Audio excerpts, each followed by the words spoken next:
Hi everybody, it's Dr. Chabot, and in this last video on Gauss's law, we're going to apply Gauss's law to the idea of conductors and see how that might give us some insight into what's happening with the charges in conductors. So let's back way up and let's recall what happens when we have an electric field. We spend all this time finding an electric field. We want to remember what an electric field is.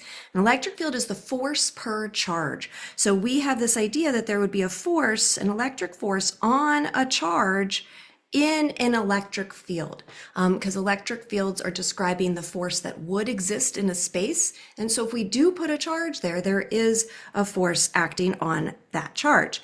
And so now let's think about the idea of equilibrium and electrostatics. So electrostatics is then when we've come to equilibrium. We're not allowing charge to move. We're kind of just waiting a second, right? We put charge on something and we wait a second and it distributes itself in such a way that it's in some equilibrium. And so there should be no motion of the charges in electrostatics.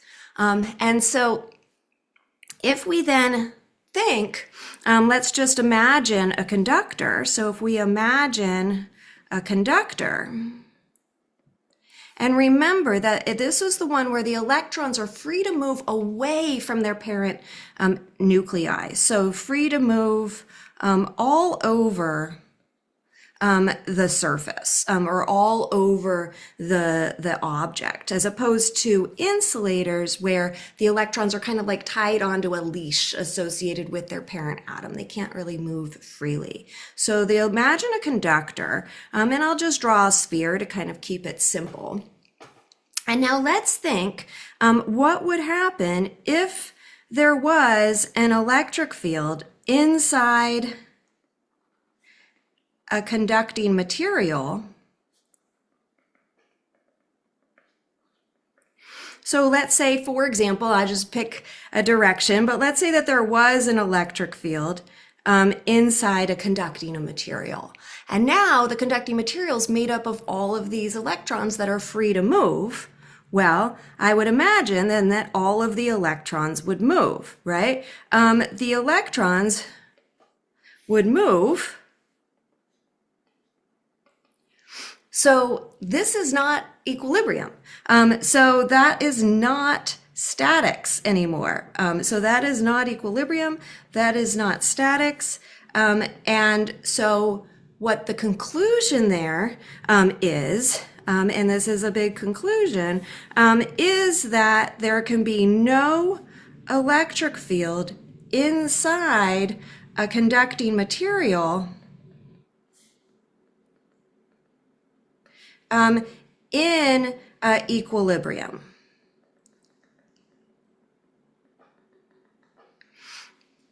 And at this point, you might say, wait a second, we've spent a lot of time calculating the electric field inside materials during this last module. And turns out that all of those materials that had some like volume charge density, where a charge uniformly distributed throughout its volume, were all insulators. Because a conductor, if we had an electric field, those charges would move, and then we would end up with not being in electrostatics. So they're going to move around until they get to this point of equilibrium where there's no net electric field. So I should say here very specifically, there's no net electric field inside a conductor. So what we have then is this idea that the charges are going to move around until they create no net electric field. But now let's apply Gauss's law. Where does Gauss's law come in? So now let's go ahead over here and apply Gauss's law, which is that the integral through some Gaussian surface of E dot dA has to be equal to the charge enclosed over epsilon naught. And the electric field is zero inside. So that means that the Q enclosed must be 0 too. And so if I draw some Gaussian surface, say like so, this is a Gaussian surface, then it has to contain no charge. So it must contain 0 charge. So there's no net charge there. So what if I do put a charge on a conductor? Conductors can hold charge. The obvious conclusion, hopefully, is that the charge has to be on the surface. So a key result here is that the charge must be on the surface of the conductor. And so that's for conductors. So let's say that I did give this some positive charge. If I gave this a positive charge, we would find that all the charges would have to go all the way out to, or the electrons would have to essentially distribute, leaving that net charge only on the surface, so that the net electric field inside has to be equal to 0. So that's a key result, and we're going to apply it to a couple situations to see what that means about where charge lies on a charged conductor. But again, just take a second to realize that this is just a result of the idea of equilibrium. And if we're in equilibrium, there's no electric field, or else the charges would be moving in a conductor. And then also, if I have no electric field, I have no charge enclosed. So all the charge has to go out to the surface. Let's look at another implication of this. So now let's think about if the electric field, now that we know they're on the surfaces, let's say the electric field is parallel to the surface of the conductor. So if I have now this here, and let's say how are they going to distribute themselves on the surface here? And I'm actually going to draw a stranger shape in this case. So let me, draw, I don't know, it's starting to look a little bit like a duck. So let's go ahead and just draw a duck-shaped conductor here. And then all of my charges are on the surface of the duck. And you might think, okay, well, how are they going to distribute themselves? I have them all on the outside, but where is the electric field? And so the electric field, if it was parallel to the surface, and again, F equals QE, then that means that the charges would be moving parallel to the surface, which is again not equilibrium. So that is not statics. So that tells us the conclusion here is that not only are there charges on the surface, but the electric field at the surface must be perpendicular to that surface. So that's another key result for electric field. So if I was drawing the electric field on my duck, then at all points here, I would end up with a perpendicular electric field, which when you get close to something like the tip of the beak, the reason I drew it that way, look at that higher density of lines around the tip of the beak. So we end up here with the electric field lines are more dense at sharp points. And we'll actually look at this in later modules to kind of see why it is that sharp points are going to be the ones that then have the sort of strongest electric field at that point. Okay, so this is the basic idea of the concept of applying Gauss's law to conductors. But now let's just see some applications of this, or just how it might look in a problem. So if we go ahead here and say that I have a spherical shell, and it's conducting. So now we have a conducting spherical shell in equilibrium. And so I'm going to draw it like so. And it has this, it's hollow, so it has an inner surface and an outer surface. And that those two surfaces, it's like, well, which one is holding the charge? So if I go ahead, and I'm going to draw a couple of these because we're going to do a couple examples. So in this case, let's say that it has a net neutral charge, or let's say that it has actually a net charge. If it was a neutral charge, there'd be no charge everywhere. But let's say it has a net charge plus Q here. Well, where is that charge located? Which surface? And if we look at a Gaussian surface here, this much, this Q enclosed has to equal 0. So the plus Q is on the Q outer. So basically here, if it had a net charge plus Q, Q on the outer surface would be plus Q. That's going to be where my charges would be on this outer surface. And then Q on the inner surface would be equal to 0. But what if I put a charge in the center of the hollow space? So now let me go ahead and put a charge here that I'm going to call, say, plus Q1.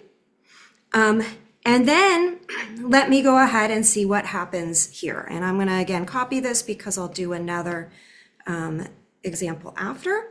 So if I put Q1 on this, and then this conductor is neutral.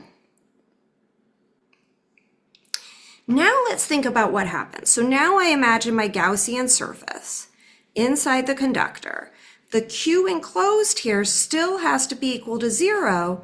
So that means that Q on the inner surface has to be equal to negative Q1. So I actually have to have a negative Q1 on this inner surface to completely shield, as we call it. So it must shield, Q inner must shield the charge inside the hollow space.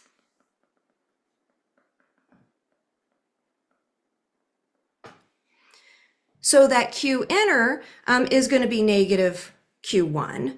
But the whole thing's neutral. So what does that mean in this one here? So that means that Q on the outer plus Q on the inner has to equal the total charge, which is 0 because it's neutral in this case, right? So that was because we had a neutral one here. So Q on the outer is actually going to be positive Q1.